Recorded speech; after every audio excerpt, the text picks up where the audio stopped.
Hello friends, நம்ம favourite சீரியலில் அடுத்து என்ன சுவாரஸ்யமாக நடக்குதுன்னு பார்க்குறீங்க. நம்ம மல்லி இருந்துக்கிட்டு இதோடு அவ்வளோதான் நம்ம முடிஞ்சிச்சு. நம்ம இனிமேலும் இந்த வீட்டில் இருந்து எந்த பிரயோஜனமும் இல்லை. நம்ம வீட்டை விட்டு கிளம்பிடலாம். இவங்க எப்பயாச்சும் கிளம்புறாங்க, இல்லை இங்கே கூட இருந்துருப்பாங்க.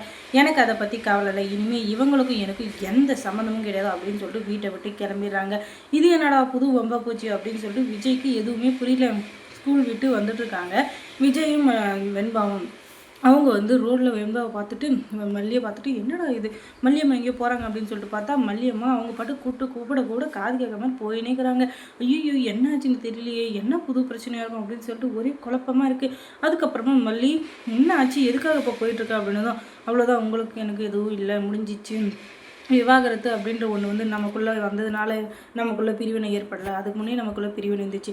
நான் உங்களை விட்டு போனால் தான் நீங்கள் சந்தோஷமாக இருக்க முடியும். இனிமேல் உங்கள் வாழ்க்கையில் நான் இல்லை, என் வாழ்க்கையில் நீங்கள் இல்லை. இனிமேல் என்னை தேடியும் வராதீங்க அப்படின்னு சொல்லிட்டு அவங்க பாட்டுக்கு கிளம்பிடுறாங்க. அதுக்கப்புறம் என்ன, மறுநாள் இயரிங் வருது. அதில் வந்து 2-3 இயரிங்க்கு நீங்கள் வரவே இல்லை, உங்களுக்கு தெரிஞ்சும் வரலையா, தெரியாமல் வரலையா அப்படின்னு சொல்லி கேட்க, என்னது டைவர்ஸ்க்கு இயரிங்கா, எனக்கு இதை பற்றி எதுவுமே தெரியாது அப்படின்னு சொல்ல, உங்களுக்கு தெரியாமல் தான் நீங்கள் டைவர்ஸ் பேப்பரில் கையெழுத்து போட்டு கொடுத்தீங்களா, என்ன விஜய் இதெல்லாம் கோர்ட்டில் இருக்கிறவங்களை பார்த்தா என்ன உங்களுக்கு காமெடியாக தெரியுதா, இந்த மாதிரி காமெடி பண்ணுற வேலையெல்லாம் வச்சுக்காதீங்க, நான் சொல்கிறத மட்டும் கேளுங்க. நீங்கள் 2-3 இயரிங்க்கு வராதனால நீங்கள் வேணும்ட்டே தான், உங்களுக்கு வர விருப்பம் இல்லாத தான் அவளுக்கு டைவர்ஸ் கொடுத்தே ஆகணுன்ற எண்ணத்தில் தான் வராமல் இருக்கீங்க அப்படின்னு சொல்லிட்டு நாங்களும் ப்ரொசீட் பண்ணிட்டோம்.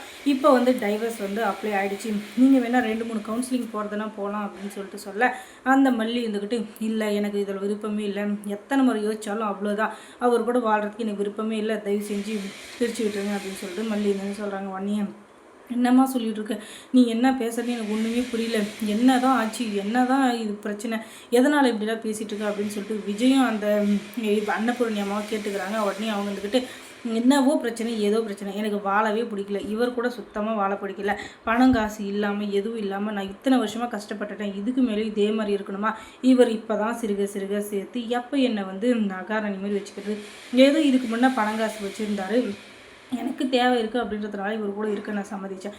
இப்போ எதுவுமே இல்லாமல் இவர் ஒவ்வொரு நாளும் வேலைக்கு போயிட்டு வருவாராம், அதை ஒவ்வொரு ரூபாயை நான் குறி சேர்க்குற மாதிரி எடுத்து வைக்கணுமா, இப்படியே இருந்தால் என் வாழ்க்கையில் நான் என்றைக்கு முன்னேறது, நான் என்றைக்கு 4 காசு பணம் பார்க்காது, அதனால தான் இவர் வந்து வேணாம் அப்படின்னு சொல்லிட்டு நான் விட்டுட்டு கிளம்புறேன் அப்படின்னு சொல்லிட்டு டைவர்ஸ் வாங்கிறாங்க. அதுக்கப்புறமா இதனால தான் இப்படி பண்ணிட்டு இருந்தாளா இத்தனை நாளாக, நான் என்ன தப்பு பண்ணேன்னு எனக்கே புரியல, ஆனால் இவன் என் ஸ்டேட்டஸை பார்த்து தான் என்னை வந்து கல்யாணம் பண்ணிக்கணும்னு நினச்சிருக்காளே தவிர மற்றபடி என் மேலே உண்மையான பாசம் இல்லை. எந்த ஒரு உறவுமே நம்ம கஷ்டப்படுறப்ப கூட இல்லாத, நம்ம நல்லா இருக்கிறப்ப வந்தால் அந்த உறவு வந்து நமக்கு தேவையில்லை, அதை நம்ம விட்டு விலகிறது தான் நல்லது அப்படின்ற இதுதான் இதில் வந்து நமக்கு நியாதி வந்து கிடைக்குது. இப்படிப்பட்ட சூழ்நிலையில் மல்லியை விட்டு கொடுக்கலாமா விட்டு கொடுக்கூடாதான்னு கூட நம்ம விஜய்க்கு யோசிக்கிறதுக்கு நேரம் இல்லை. இப்போதைக்கு அவருடைய கண்ணுக்கு தெரிகிறது எல்லாமே வெண்பா வெண்பா வெண்பா வெண்பா மட்டும்தான். இந்த வெண்பா மட்டும்தான் நம்மக்கிட்ட உண்மையான பாசம் வச்சுருக்கா. காசு பணம் இருந்தாலும் அப்பான்னு தான் சொல்லுவா, காசு பணம் இல்லைனாலும் அப்பான்னு தான் சொல்லுவா. அப்படிப்பட்ட குழந்தைக்காக தான் இனிமேல் நம்ம வாழணும். யார் நம்ம வாழ்க்கையில் இருந்தாலும் சரி இல்லைனாலும் சரி அதை பற்றி இனிமேல் கவலையே படக்கூடாது, நம்ம வாழ்க்கையை நம்ம சந்தோஷமாக வாழ்ந்துட்டு போயிடணும் அப்படின்னு சொல்லிட்டு அவர் முடிவெடுக்கிறாரு. இதுக்கப்புறம் மல்லின்ற ஒரு கேரக்டர் வந்து அவர் வாழ்க்கையில் இல்லவே இல்லை அப்படின்னு சொல்லிட்டு தூக்கி எறிஞ்சிடுறாரு. அதுக்கப்புறமா மல்லி இருந்துக்கிட்டு வீட்டில் போய் ஒரு மூலையில் உட்காந்துக்கிட்டு கதறி கதறி அழுதுட்ருக்காங்க.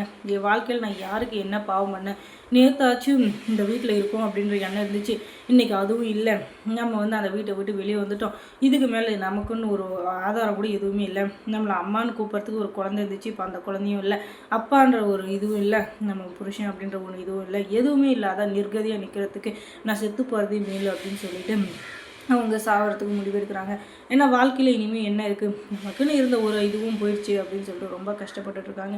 என்னது இது மல்லிக்கு எப்போ பார்த்தாலும் சோதனையாக, இந்த ராஜேஸ்வரிக்கு என்ன தின்னு நல்லா கூலி எடுத்த மாதிரின்னு இருக்கா, அவளுக்கெல்லாம் சோதனைன்றது வராதா அப்படின்னு சொல்லிட்டு பார்த்தா கார் ஆக்சிடென்ட் வரையும் போய் கடைசியில் தப்பிச்சு வந்துட்டாள். இவளுக்கு போய் என்ன கேடு வரப்போகுது சொல்லுங்கள். இன்னும் தான் இருந்தாலும் மல்லிக்கு இந்த வாழ்க்கையே வந்து வெறுத்துருச்சு. இப்போ வந்து இனிமேல் வாழ்கிறதுக்கே முடிவில்லை அப்படின்னு சொல்லிட்டு தற்கொலை பண்ணிக்கலாம் அப்படின்னு சொல்லிட்டு அவங்க முடிவும் பண்ணிட்டாங்க. அதுக்கப்புறம் என்ன, விஜய் இருந்துக்கிட்டு அங்கே ஒரு பக்கம் கதறி அழுதுன்னுக்காரு. இத்தனை நாளாக நம்ம வாழ்க்கையில் சந்தோஷம் அப்படின்ற ஒன்று மல்லியால் இருந்துச்சு, வெண்பாவால் இருந்துச்சு. இப்போ அந்த சந்தோஷத்தில் பாதி குறைஞ்சிச்சு. ஆனாலும் அந்த சந்தோஷத்தை வந்து நான் விட மாட்டேன், என் வாழ்நாள் முழுக்க என் வெண்பாக்காகவே நான் வாழ போகிறேன், வெண்பா மட்டும்தான் என்னுடைய வாழ்நாள் ஆசை அப்படின்னு சொல்லிட்டு வெண்பாக்காக வாழ நினைக்கிறாரு. இனிமேல் நம்ம வாழ்க்கையில் இல்லாதவங்களை பற்றி நம்ம யோசிக்கவே கூடாது, இருக்கிற வெண்பாவை நல்லபடியாக பார்த்து அவளை கரை சேர்க்க தான் என்னுடைய முழு வேலை அப்படின்னு சொல்லிட்டு அவரும் இனிமேல் மனசை மாற்றிக்கிறாரு. அதுக்கப்புறம் மெல்லி சீரியலில் என்ன சுவாரஸ்யமாக நடந்திருக்கும் நீங்கள் தெரிஞ்சுக்கணுன்னா நம்ம சேனலை சப்ஸ்கிரைப் பண்ணுங்கள். தேங்க்ஸ் ஃபார் வாட்சிங்.